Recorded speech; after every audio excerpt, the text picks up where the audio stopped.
La oradora huésped. Pero antes, veamos esta semblanza. We feel that for too long, our leaders have viewed politics as the art of the possible.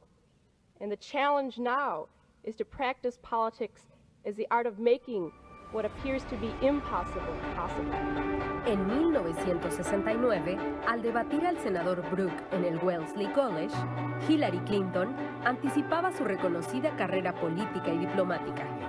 Nacida el 26 de octubre de 1947 en Chicago, Illinois, como Hillary DeJean Rodham, ingresó luego a la Escuela de Leyes de Yale, en donde conoció a su futuro esposo Bill, e inició su labor en favor del servicio público. Como primera dama, abogó por la atención médica de la nación y ayudó a reconstruir Nueva York tras el 9/11. En 2016, hizo historia al postularse a la presidencia. Su visión de un país más fuerte juntos le valió el apoyo de casi 66 millones de simpatizantes y volverse parteaguas de la historia moderna norteamericana. I think by now people know I don't quit. Congratulations, TEC graduates, and congratulations as well to your families, friends, and professors. And thank you, President Alva. Congratulations also on your upcoming retirement. And please let me extend my best wishes to incoming President David Garza. I want also to thank everyone at TEC for your long-standing commitment to building greater understanding and cooperation between the United States and Mexico. Jose Antonio Fernandez, who has headed your Board of Trustees since 2012, also heads the board of the Wilson Center's Mexico Institute in Washington, D.C. And other members of your board have been part of the U.S.-Mexico CEO dialogue. The bond of friendship between our two countries has never been more important than it is today. You know, when I was first asked to offer commencement remarks in the midst of this global pandemic, I have to admit I was hesitant. In this unprecedented time, what can anyone say about the future to the class of 2020? This is certainly not how any of us expected to be celebrating your achievement. I've had the honor and privilege of speaking at a lot of graduations, and there is nothing more inspiring than looking out over a crowd of students standing on the precipice of the rest of their lives. And despite the fact that we cannot be together in person today, I'm no less inspired by you, wherever you are and whatever you're setting out to do. Now, I wish I had the perfect words of wisdom to help you navigate an uncertain future. But the truth is, I don't have the answer. But, class of 2020, you do. So today, instead of following commencement tradition and giving you advice through inspiring platitudes, I want to talk a little bit about why you and your generation inspire me, and why I believe you are so well suited to chart your own paths during this crisis and to help all of us build a better future. So let's start with a little history. We don't have to look much further than the last big economic crisis in 2008 to understand that young people just entering the workforce often pay the biggest price in a recession. And not only does graduating in a recession lead to lost income right out of the gate, it sadly can stick with you for decades. Now, I'm not telling you all of this to give you even more anxiety about what's next. I'm sure you have enough of that already. I'm pointing all of this out to make a very strong point. The needs of young people usually don't get addressed or prioritized the way they should. And this time has to be different in Mexico, the US, and across the world, because we cannot allow your generation to fall through the cracks or carry the scars of this crisis long into the future. So investing in the next generation isn't just the right thing to do, it is smart too. Keeping people safe and healthy and rebuilding our global economy will require new skills, knowledge, creativity, and entrepreneurial spirit, all things that tech has embedded in you in your education, because tech cultivates those skills day in and day out. For example, I was delighted to learn about tech's partnership with Javier Larragoiti Curi, an outstanding young innovator who, after witnessing his father's struggle with diabetes, developed a new way to produce a sugar substitute that could be using waste from corn crops to provide a little bit of sweetness.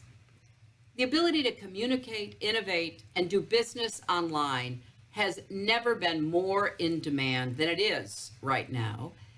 And there has, I don't believe, ever been a generation better equipped to meet this moment than yours. Even before the pandemic, young people were using technology to learn and to teach. At TEC, online programs based on the digital and flexible educational model have brought undergraduate and graduate level courses to tens of thousands of students and made it possible for the entire university to switch almost immediately to online operations when the virus broke out. There's no question that the future of Mexico and the future of our world will be shaped by tech graduates like all of you. So as we grapple with new medical, public health, and information and education needs, we should be creating pathways into the workforce for new graduates who are ready to lead the way forward. Helping your generation gain a foothold in the Mexican and global economy will pay dividends for everyone in the decades to come, including, most importantly, yourselves.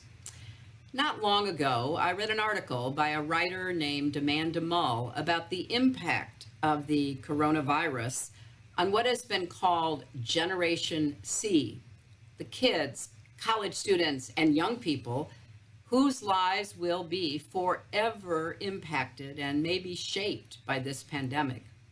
She interviewed a medical anthropologist who pointed out that your generation is uniquely suited to lead to some very necessary revolutionary change. Not in spite of your experiences right now, but actually because of them. This pandemic has laid bare some of our biggest social problems, from economic and gender inequalities to xenophobia and racism. But as daunting as these problems are, I think your generation has already proven you're not one to throw up your hands in despair. You are the same generation that dropped everything to help after the 2017 earthquakes. Young people joined search teams looking for survivors in the rubble. You ran donation centers and distributed supplies to those in need. And you helped communities in Mexico recover and rebuild. So your generation will always be remembered for graduating during a pandemic, but you'll also be remembered for the way that you responded to this crisis with resilience and creativity.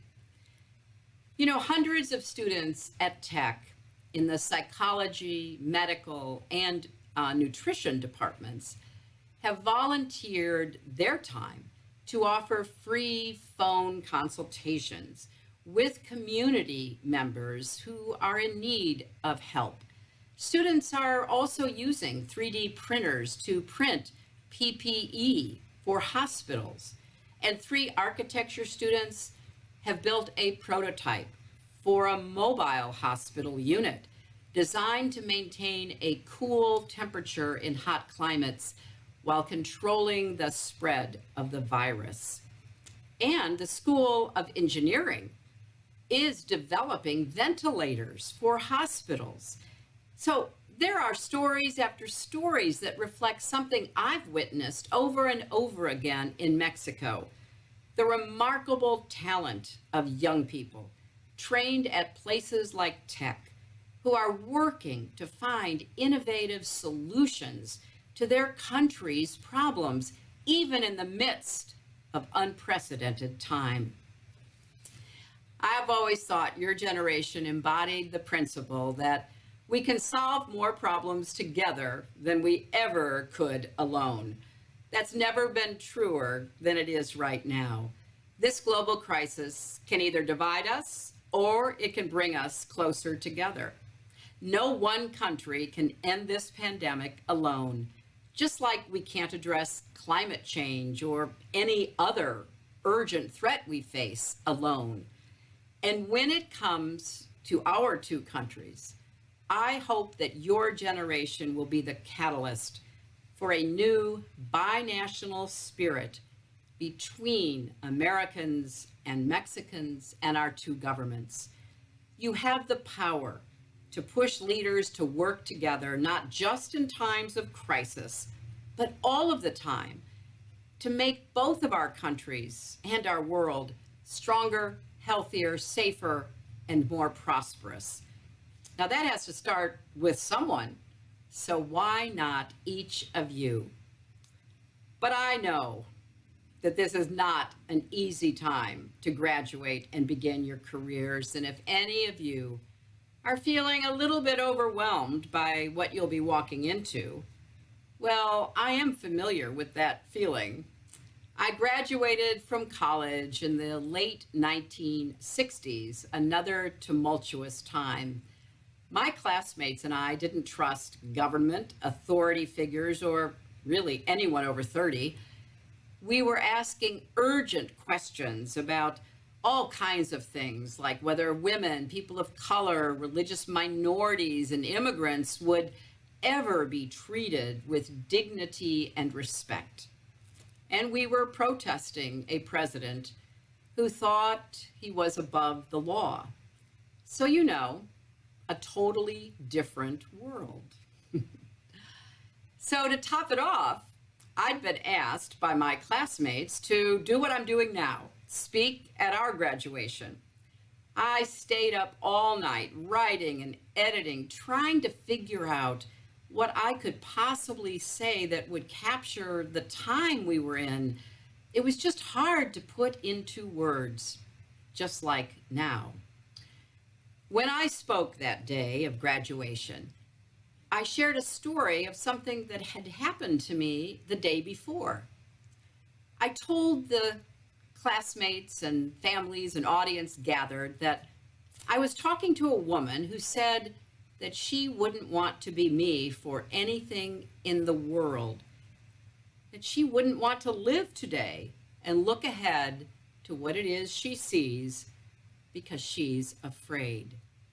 Well, I thought, fear is always with us, but we just don't have time for it. Not now. Over the last 50 years, I've seen just about every response to fear that a person can have, and what I've learned is that we have a choice. Fear can paralyze us or mobilize us. Class of 2020, that's your choice. I'm almost done, but I don't want you to go away empty-handed, so I will leave you with just a few pieces of practical advice. Good friends will get you through even the worst of times, so stay in touch with them. Thank people for what they do for you. And you know what? Even send thank you notes from time to time. Remember, being polite is not the same thing as being politically correct. So learn to treat others as you would want to be treated. Oh yeah, and also learn how to sew on a button. Check the source of everything you read or share, and vote in every single election, not just the presidential ones. Believe in science, including in vaccinations. Wash your hands. And if all else fails, try meditation or yoga or alternate nostril breathing. I did that before 3 debates with Donald Trump, so trust me, it really is a good technique for dealing with stress. Seriously, Google it. Hold on to what you've learned during this challenging period. Is there something that you've been doing just because it brings you joy? Are you painting or gardening or playing an instrument? Well, keep doing it. When you go to the grocery store, do you find yourself treating your neighbors and the people working there with a little extra kindness? We'll keep reaching for that sense of empathy and compassion. Are you staying in touch with your grandparents? Well, as a grandparent, please do that. And figure out ways to help others in your community to be healthier, safer, and more resilient themselves. We need every ounce of your empathy, energy, and activism in the days and months ahead. Yes, I know these are frightening times, but we don't have the luxury of wringing our hands or being daunted by the enormity of the tasks ahead of us. This isn't a time for words, it's a time for actions. And I say not only congratulations to you, I say I'm really counting on you. I can't wait to see how you make your mark on the world. So graduates, go forth and Godspeed.